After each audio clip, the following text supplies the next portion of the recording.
വിശുദ്ധ പത്രോസ് പൗലോസ് സ്ലീഹന്മാർ. വിശുദ്ധ പത്രോസ് അന്ത്രയോസ് സ്ലീഹയുടെ അനുജനും യോനായുടെ പുത്രനുമായ ഷെമയോൻ ഗലീലയിൽ ബത്സേദായിൽ ജനിച്ചു. വിവാഹത്തിനു ശേഷം ഷെമയോൻ കഫർനാമിലേക്ക് മാറി താമസിച്ചു. അന്ത്രയോസും ഒപ്പം സ്ഥലം മാറി. മീൻപിടുത്തത്തിൽ അവർ മുഴുകിയിരുന്നുവെങ്കിലും രക്ഷകന്റെ ആഗമനത്തെ അവർ തീഷ്ണതയോടെ കാത്തിരിക്കുകയായിരുന്നു. സ്നാപകന്റെ പ്രസംഗം കേട്ടപ്പോൾ ഈ രണ്ട് സഹോദരന്മാരും അദ്ദേഹത്തിന്റെ ശിഷ്യന്മാരായി തീർന്നു. അദ്ദേഹം അവർക്ക് ഭൂലോക പാപങ്ങൾ നീക്കുന്ന ദിവ്യ കുഞ്ഞാടിനെ കാണിച്ചു കൊടുത്തു. അന്ത്രയോസ് ഷെമയോനെ ഈശോയുടെ അടുക്കൽ കൂട്ടിക്കൊണ്ടുവന്നപ്പോൾ ഈശോ അരുൾ ചെയ്തു, നീ യോനായുടെ പുത്രനായ ഷിമയോനാണല്ലോ. ഇനിമേൽ നീ കേപ്പ, അതായത് പത്രോസ് എന്ന് വിളിക്കപ്പെടും. കേസറിയ ഫിലിപ്പയിൽ വെച്ച് മനുഷ്യപുത്രൻ ആരാണെന്ന ചോദ്യത്തിന് ജീവനുള്ള ദൈവത്തിന്റെ പുത്രനായ ക്രിസ്തുവാണെന്ന് ഏറ്റുപറഞ്ഞപ്പോൾ ഈ പേരുമാറ്റത്തിന്റെ അടിസ്ഥാനം ക്രിസ്തു വ്യക്തമാക്കി. നീ പാറയാകുന്നു, ഈ പാറമേൽ ഞാൻ എന്റെ പള്ളി പണിയും. നരകവാതിലുകൾ അതിനെതിരായി പ്രബലപ്പെടുകയില്ല. സ്വർഗരാജ്യത്തിന്റെ താക്കോൽ ഞാൻ നിനക്ക് തരും. ഭൂമിയിൽ നീ കെട്ടുന്നതെല്ലാം സ്വർഗത്തിലും കെട്ടപ്പെടും, ഭൂമിയിൽ നീ അഴിക്കുന്നതെല്ലാം സ്വർഗത്തിലും അഴിക്കപ്പെടും. പുനരുത്ഥാനത്തിന് ശേഷം തിബേരിയോസ് സമുദ്രതീരത്ത് വെച്ച് യേശു ഈ അധികാരമെല്ലാം പത്രോസിന് ഏൽപ്പിച്ചു കൊടുത്തു. മറ്റു സ്ലീഹന്മാരെക്കാൾ കൂടുതലായി തന്നെ സ്നേഹിക്കുന്നുവോ എന്ന ഈശോയുടെ ചോദ്യത്തിന് വിനയപൂർവ്വം അങ്ങേക്കറിയാമല്ലോ എന്ന് മാത്രം മറുപടി പറയുന്നു. ആരെല്ലാം ഉപേക്ഷിച്ചാലും ഞാൻ ഉപേക്ഷിക്കയില്ലെന്നുള്ള ഭാഷയൊക്കെ പോയി. അപ്പസ്തോലന്മാരുടെ പേര് നൽകുമ്പോൾ പത്രോസിന്റെ പേര് പ്രഥമ സ്ഥാനത്താണ് എപ്പോഴും. താബോറിലേക്കും ഗത്സെമിനിലേക്കും 3 ശിഷ്യന്മാരെ തെരഞ്ഞെടുത്തപ്പോൾ പത്രോസിനെ തെരഞ്ഞെടുത്തതും ദേവാലയ നികുതി തനിക്കും പത്രോസിനും വേണ്ടി കൊടുത്തതും പ്രത്യേക പരിഗണനയാണ്. പെന്തക്കുസ്ത കഴിഞ്ഞപ്പോൾ പത്രോസ് പ്രത്യേകം വിരാജിക്കുന്നു. യൂദാസിന് പകരം മത്തിയാസിനെ തെരഞ്ഞെടുക്കുന്നു. വിജാതീയനായ കൊർണേലിയൂസിന്റെ കുടുംബത്തെ ജ്ഞാനസ്നാനപ്പെടുത്തുന്നു.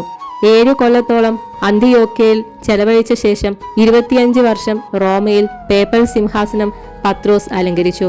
67 ജൂൺ 29 തീയതി നീറോ ചക്രവർത്തിയുടെ ആജ്ഞപ്രകാരം പത്രോസിനെ വത്തിക്കാൻ കുന്നിൽ കുരിശിൽ തറച്ചു കൊന്നു.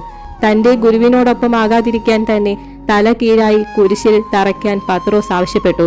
അന്നു തന്നെ ആയിരുന്നുവത്രേ പൗലോസ് സ്ലീഹായുടെ രക്തസാക്ഷിത്വം. പത്രോസ് ഇന്നും തന്റെ പിൻഗാമികൾ വഴി സംസാരിക്കുകയും ഭരിക്കുകയും ചെയ്യുന്നു. പേപ്പൽ സ്ഥാനത്തോടുള്ള ഭക്ത്യാദരമാണ് നമ്മുടെ വിശ്വാസത്തിന്റെ വിശുദ്ധി. കറയും കളങ്കവും കൂടാതെ സമാധാനത്തോടെ കർത്താവിന്റെ മുമ്പിൽ പ്രത്യക്ഷപ്പെടാൻ ഉത്സാഹിക്കുവിൻ എന്നാണ് പത്രോസ് സ്ലീഹായുടെ ഉപദേശം. വിശുദ്ധ പൗലോസ്. പൗലോസ് ബെഞ്ചമിന്റെ ഗോത്രത്തിൽ ഏഷ്യ മൈനറിൽ താർനോസ് എന്ന നഗരത്തിൽ ജനിച്ചു. അന്ന് ആ നഗരം റോമാക്കാരുടെ കൈവശമായിരുന്നതിനാൽ പൗലോസ് റോമൻ പൗരത്വം അവകാശപ്പെട്ടിരുന്നു. ജെറുസലേമിൽ പ്രസിദ്ധനായ ഗമാലിയേലിന്റെ അടുക്കൽ പൗലോസ് നിയമവും സാഹിത്യവും അഭ്യസിച്ചു. പ്രഥമ രക്തസാക്ഷിയായ സ്റ്റീഫന്റെ നേർക്ക് കല്ലെറിഞ്ഞവരുടെ വസ്ത്രങ്ങൾ സൂക്ഷിച്ചിരുന്നത് സാവൂളാണ്. അതായിരുന്നു ക്രിസ്ത്യാനിയാകുന്നതുവരെ പൗലോസിന്റെ പേര്. സാവൂളിന്റെ മാനസാന്തര ചരിത്രം അപ്പസ്തോല പ്രവർത്തനങ്ങളിലും ഗലാത്യർക്കുള്ള ലേഖനത്തിലും ചേർത്തിട്ടുണ്ട്. കർത്താവിന്റെ ശിഷ്യന്മാരെയെല്ലാം കൊന്നൊടുക്കുമെന്ന് ഓരോ ശ്വാസോച്ഛാനത്തിലും ഭീഷണി മുഴുക്കിയിരുന്ന സാവൂൾ മഹാപുരോഹിതനെ സമീപിച്ചു.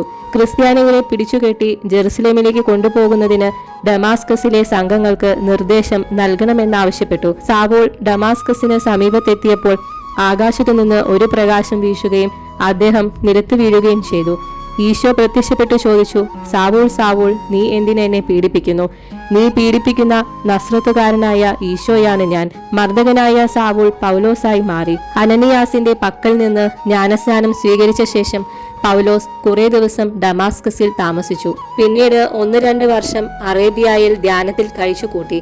അനന്തരം പൗലോസ് ഡമാസ്കസിലേക്ക് മടങ്ങുകയും അവിടെ ക്രിസ്തുവിന്റെ ദൈവത്വം പ്രസംഗിക്കുകയും ചെയ്തു. അങ്ങനെ അദ്ദേഹം യഹൂദരുടെ വിദ്വേഷപാത്രമായി. തന്നിമിത്തം അവിടെ നിന്ന് രക്ഷപ്പെട്ട് ജെറുസലേമിൽ വന്ന് പത്രോസിനെ കണ്ട് ബഹുമാനാദരങ്ങൾ പ്രകടിപ്പിച്ചു.